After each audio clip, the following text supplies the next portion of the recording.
చెప్పండి స్వామి. సార్ మనం ఉంటది మహారాష్ట్రలో. ఇది నా తల్లి, రిటైర్డ్ పోస్టల్ సూపరింటెండెంట్. ఇవాళ పుట్టినరోజు, ఆయనకి ఏజ్ ఇవాళ 99 స్టార్ట్ అవుతుంది. ప్రతి సంవత్సరం అన్నామలై వచ్చి గిరి ప్రదక్షిణ నడుస్తూనే చేస్తారు. ఈ సంవత్సరము నిన్న ఈవినింగ్ 6:30 నుంచి స్టార్ట్ చేసి ఇప్పుడు 7:30కి గుడి లోపల వచ్చేసామండి. 14 కిలోమీటర్కి టోటల్ 13 అవర్స్ తీసుకున్నారు. ఏజ్ అయినప్పుడు కూడా నడుస్తారు, కానీ కొంచెం మెల్లిగా నడుస్తారండి. అన్ని దేవుడి దయ, రమణ భగవాన్ దయ, అందరూ మనకు సహాయమే చేస్తారు.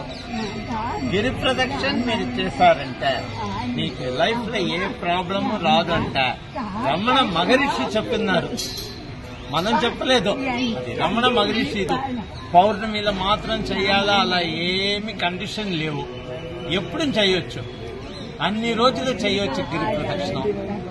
అందుకే నా రిక్వెస్ట్, ఎప్పుడు మీకు టైం దొరుకుతుందో అన్నామలై వచ్చేసారంటే ఒక్క గిరి ప్రదక్షిణం ప్లీజ్ చేయొచ్చు, ఏ ప్రాబ్లం లేకుండా. ఇప్పుడు బాగానే ఉన్నారు, 99 ఏజ్కు మంచితనంగా చేస్తారు.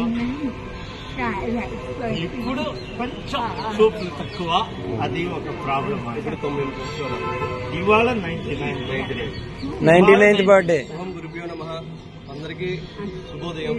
ఈరోజు నేను చెప్పేది ఏంటంటే, అమ్మ వచ్చేసరికి ఈవిడి షిరిడీలో ఉంటారు, మహారాష్ట్ర. ఆవిడ ప్రతి సంవత్సరం పుట్టినరోజు నాడు గిరి ప్రదక్షిణ చేయడం అలవాటంట. ఇప్పుడు అమ్మ 99వ సంవత్సరాన్ని అడుగుపెట్టారు. ఈ 99వ సంవత్సరం కూడా గిరి ప్రదక్షిణ నిన్న సాయంత్రం 6:30 స్టార్ట్ చేసి ఈరోజు 7:30 వరకు పూర్తి చేసుకుని వచ్చారు. కానీ ఇలాంటి అమ్మ గిరి ప్రదక్షిణ చేస్తున్నప్పుడు మనలాంటి వాళ్ళు ఎందుకు చేయలేకపోతున్నాం అనేది మీరు ఒకసారి తెలుసుకోవాల్సిన విషయం. అందరం కూడా ఈ అమ్మని ఆదర్శంగా తీసుకుని మనందరం కూడా గిరి ప్రదక్షిణ చేసి స్వామివారికి దయా కృపా కటాక్షాలు మనందరం పొందుతామని, స్వామివారికి మనం కృప పాత్ర కాగలుగుతామని మీ అందరికి కూడా ఈ యొక్క వీడియో రూపంలో నేను తెలియజేస్తున్నాను. ఈ అమ్మ గిరి ప్రదక్షిణ చేసి వచ్చినందుకు ఈ అమ్మకు ముందుగా ఆ పరమేశ్వరుడు శక్తి ఇచ్చినందుకు స్వామివారికి నా కృతజ్ఞతలు తెలియజేస్తున్నాను. 99th birthday.